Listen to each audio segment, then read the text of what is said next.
ay ma-update natin si Rika 3.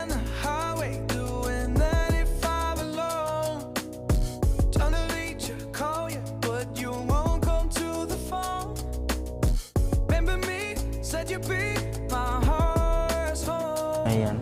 Kumusta yung pag-aaral mo? Wala na tayong pabahay kay Rika 3.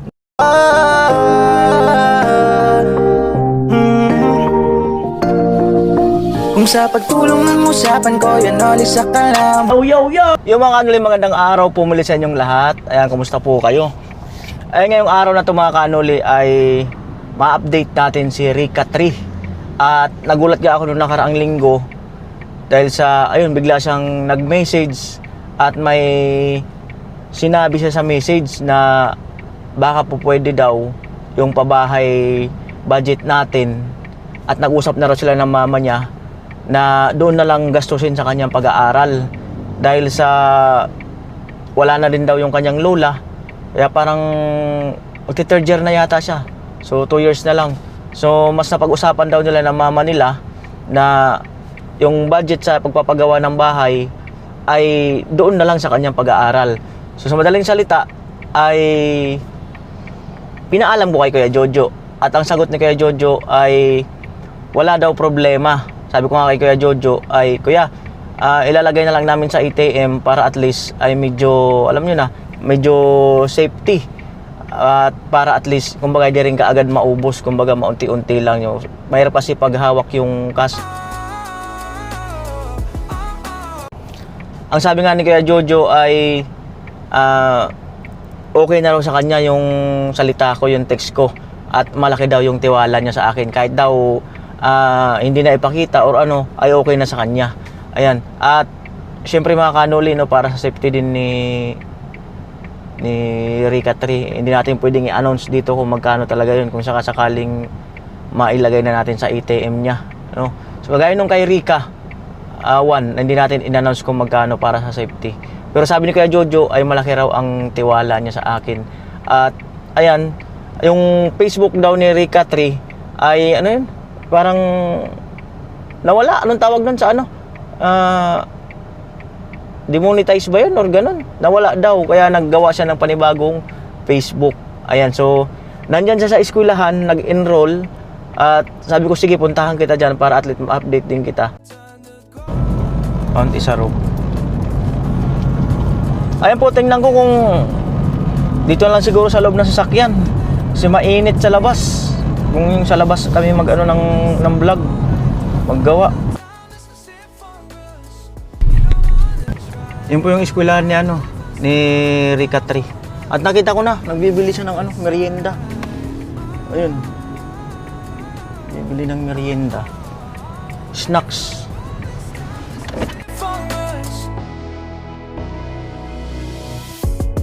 Change your energy, yeah, you switch things up. Now you seem brand new to me. But was that even for? Was you playing your games? Was you really bored? No, I really should've known.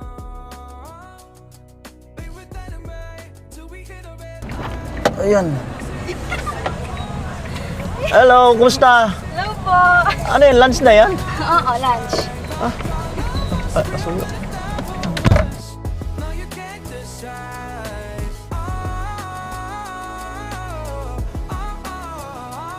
After all this time, it's here for us. After all this time, it's here for us. Yung kanin po, pantay na lang kasi nagpapainom na po kami. Sige lang. Tutunin. We were sparks on quiet streets, two hearts finding where to meet. But life pulled us apart, left me talking to the dark. If I called you tonight, would it feel the same? Or have we both moved on to different names? Take me back to the start, before the quiet and the scars, when the world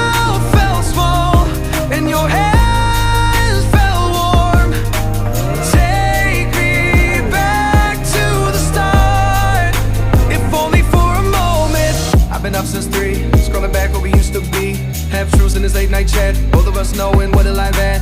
Funny how we talk like we're fine, but your name still lives in my rhyme. Take me back to the start, before the quiet and the scars. Take me back to the start, before the quiet and the scars. When the world felt small and your hands felt warm. Take me back to the start, if only for a moment. If only for a moment. If only for a moment. Take me back to the start, before the quiet and the scars. When the world felt small and your hands felt warm. Take me back to the start.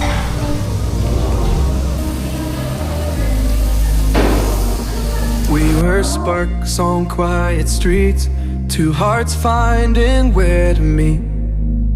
But life pulled us apart, left me talking to the dark. If I called you tonight, would it feel the same? Or have we both moved on to different names? Take me back to the start, before the quiet and the scars. When the world felt small and your hands felt warm. Ayan na po, si Rika 3. At ayaw na, ang bilis naman umayaw. Sige, kuya, puro na lang. Ito po, part ng iriga to. Ayan po si, si Rika 3. Tapos nang kumain.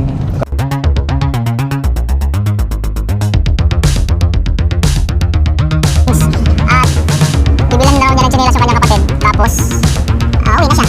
Tapos,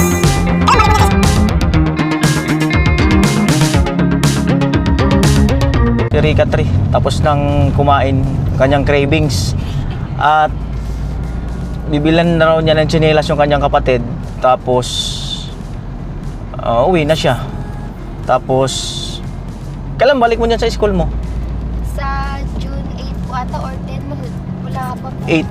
8 or 10 daw ang kanyang balik sa school. May mga kaano lang dito kami sa part ng Iriga. Yan yung pure gold. Yan. Dito na sana kami magbablog sa part kaso napakainit. So dito na lang siguro sa sa sasakyan. So alamin natin yung yung mga rason ni ni Rika 3. Yung kanyang reason, yan, bakit matagal na wala. At hindi ko rin siya makontak. Siguro hindi niya rin ako makontak. Ganun. At tanong natin kung bakit. Oy, Rika 3, kumusta? Okay naman po ako. Buhay na buhay. Buhay na buhay. Kasi maraming nagtatanong o naghahanap, kumusta na si Rika 3, ganun. Hindi ko lang masabi na, hindi ko naman talaga ikaw makontak na kung ano nangyari sa'yo. So yun, nagulat nga ako nung last week na biglang nag-text si Rika 3. At iba yung kanyang Facebook. Iba yung kanyang gamit na Facebook. At nung kinlik ko, nakita ko na yung picture na siya. Ayan. So, paano mo nakita uli yung Facebook ni Kuya Noli? Hinanap ko po yung Facebook page nyo. Tapos, sabi ko, parang malabo akong makamessage. So, ang ginawa ko po, nag-heart lang po ako sa mga video niya. Then, yun po, po ako sa inyo, nag-message na ako na, Kuya, yung ko po kasi, yung una ko pong account, na po at parang nabura po ni Facebook. Kaya gawa po ako ng bago kong account. Yun po. Pero ang tagal, no? So, mga po ata, April 16 po, nawala yung account ko. Tapos, nakakabalik lang po ng account ko nung isa pong linggo. Ayan. Kumusta yung pag-aaral mo? Okay naman po, kuya. Mm. Medyo mahirap lang po, pero kaya naman po. Kayang-kaya naman. At nakwento mo nga doon sa chat mo na naku, baka umiyak to. Nakwento mo na ayun, wala na yung lola mo. Paano nangyari? Ano po kasi si Lola, parang wala naman po yung sakit si Lola ko. Mm. Parang na-stress lang po yun. Tapos po, hinay blood po. Yun po, inatake po ata siya sa puso. Wala po kasi ako nung time na nawala na po si Lola. Nasa side po ako ni Mama nun. Paanong na-stress? Parang palagi po siyang pagod si Lola ko. Palaging naglalaba, nagsasago. Nag-iigib. Siya po, lahat yung gumagawa sa mga gawaing bahay. Kasi po, wala na po siyang kasama sa bahay. Over fatigue, parang ganun. Opo. Tapos, yun po, nag-away po yung lolo ko, pati po yung lola ko, hanggang sa parang na-stress po. Naghalo-halo yung pagod, yung stress. Tapos, yun na po, bigla na lang po siyang natumba. Parang inatake ng puso or high blood, ganun. Si lolo mo, kumusta? Si lolo naman po, okay lang po si lolo. Mag-isa na lang po si lolo sa bahay. Ako po kasi naka-stay na po ako sa mama ko ngayon. Doon ka sa mama mo. Siya kasi ay maraming lola's girl. Lola's girl. Marami bang nagbago simula nung nawala nga ang lola mo? Opo. Maraming nagbago sa buhay mo. Opo, marami lang po Like? bago. Parang ayoko nang bumalik sa bahay namin na wala na yung lola ko. Kaya hindi na po ako doon nag-i-stay. Hindi ka bumabalik or minsan na lang kasi parang naaalala mo yung sakit. Opo. Mm. Kaya, tapos po, parang boring na po yung yung buhay kapag wala yung Si lola mo. Kasi po, yun po yung kasama ko pag meron akong problema. Palagi ko po yun, kachismisan, ganun. Ibig sabihin, ma-stress ka rin pag naandun ka sa bahay ng lola mo. Opo. Or marami kang naaalala. Marami po akong naaalala at saka kasabay na rin po ng stress kasi palagi pong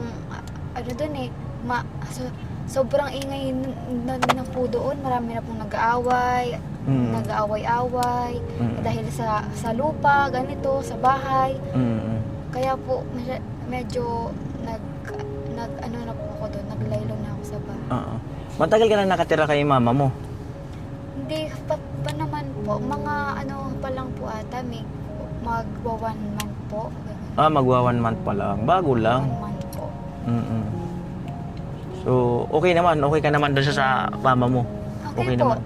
Nakakatulong naman na po ako kay mama mag-alaga ng mga hayop po namin doon. Tapos, kapag po may pwede naman po doon na parang mag-alaga ng kahit anong hayop, kaya sobrang okay po doon. Wala po doon problema. Ayun, yun nga yung chat niya na ang sabi niya, kung pwede niya Kuya Noli, baka pwedeng sa pag-aaral na lang nga yung budget natin sa bahay. Hindi man agad ako sa kanya umuo kasi sabi ko ipapaalam ko muna sa sponsor kay Kuya Jojo. So pinaalam ko na kay Kuya Jojo. Ang sabi ni Kuya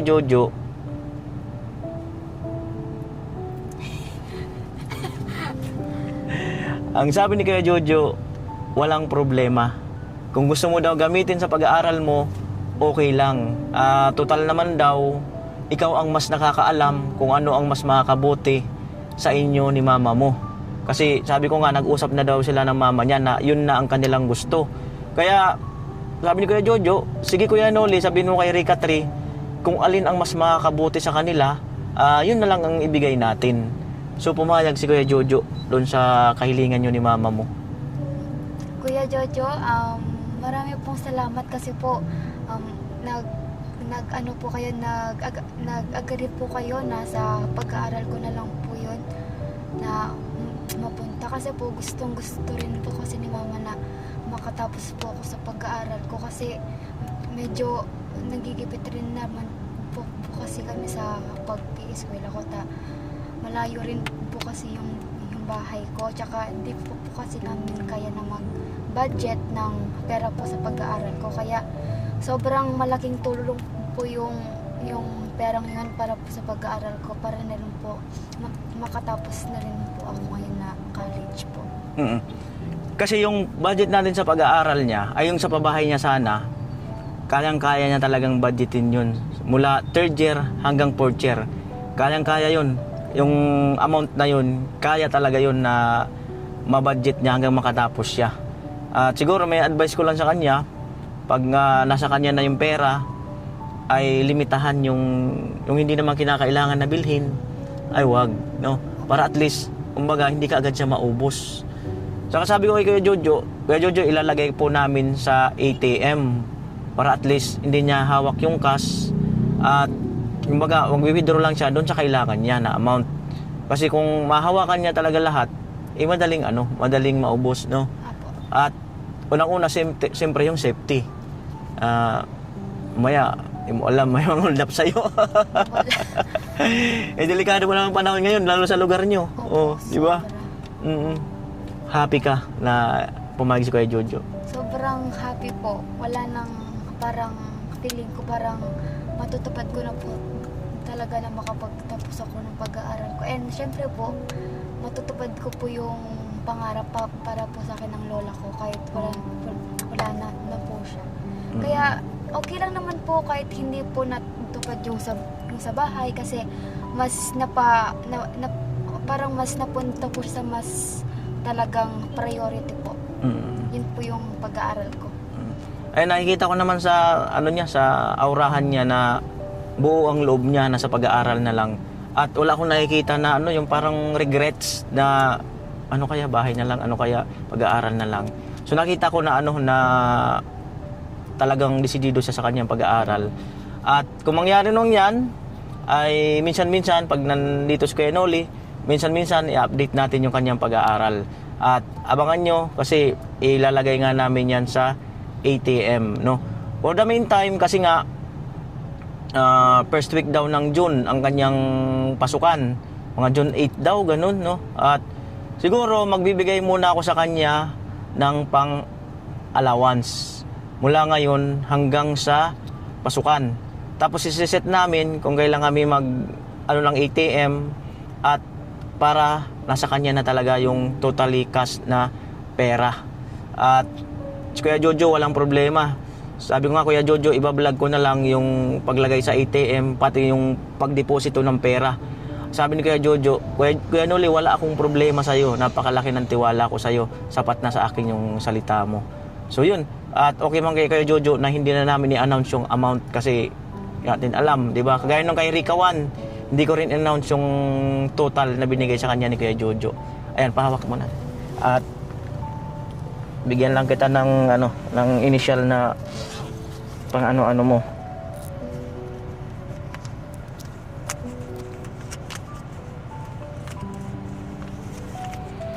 Ayan, mga kanoli. Bigyan natin si Rika 3 ng mababudget niya sa kanyang pag-aaral. So ito ay babawasin natin doon sa nasa aking cash on hand para at least may magamit siya habang inaasikaso niya habang inaasikaso niya yung kanyang Tayin ko muna po. Kung tumatawag ko pauwi ka na yata ni mama mo. Ayan, at saan na ako nun? So ito po ay babawasin natin doon sa cash on hand na hawak ko. Tapos kung magkano na may deposit natin, yun na po yung natitira. So bilangin natin to kung magkano itong kanyang ika-cash on hand. 1 2 3 4. So meron siyang cash on hand na 5,000. Ayan. So okay ba? Okay po.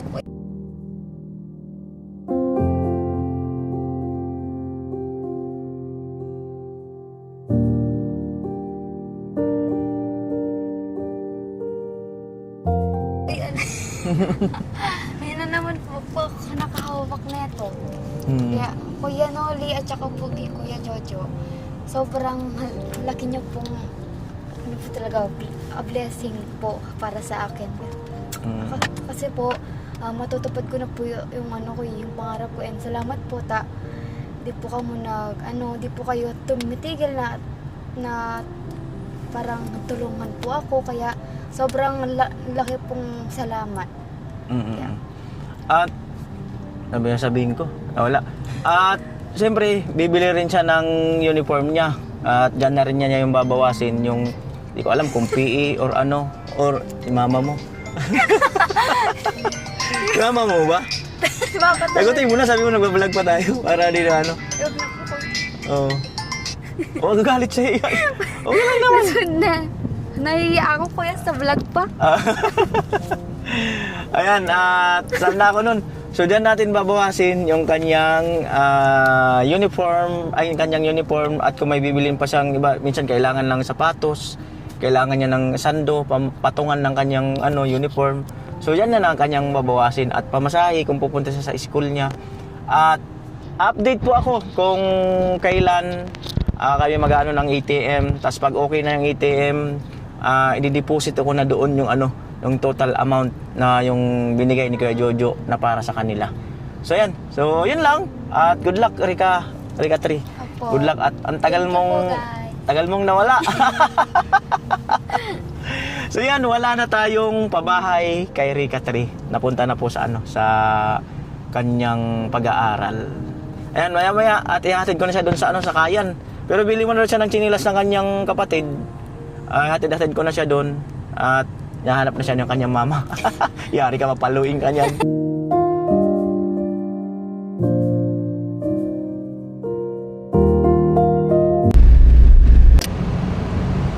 Ayan po, bali on the way na kami sa sa Nabua. At idadrop ko na lang siguro siya sa sa market.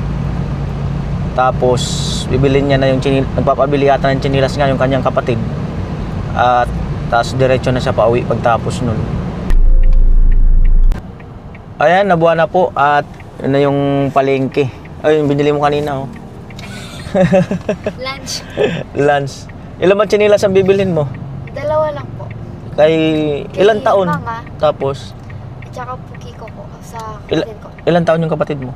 4. Hmm. 4 po. Ayan. Alright. Bye-bye. Bye-bye guys. Bye. Yung mo, pagkain mo. Maiwan pa. Ay, iwan. Plastic mo na lang yan. Nakakahiya talaga. Ay, ganun. May maraming plastic dyan. Sige, salamat. God bless. Bye po. Thank you so much. Bye guys.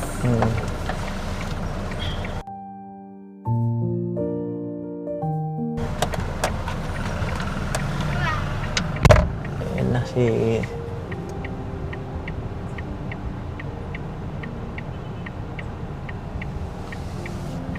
Ayan mga kanuli, at na-update natin si si Rika 3. Kaya yun, ma-update pa natin siya. Siguro subukan din natin pagka yung nag-aaral na siya para ayan, ma-update din natin. O, sige. At sa wakas, nagkaroon na tayo ng update sa kanya. Siyempre, maraming salamat kay Kuya Jojo at sa lahat na naging sponsor niya nung panahon na nagbablog pa ako sa kanya.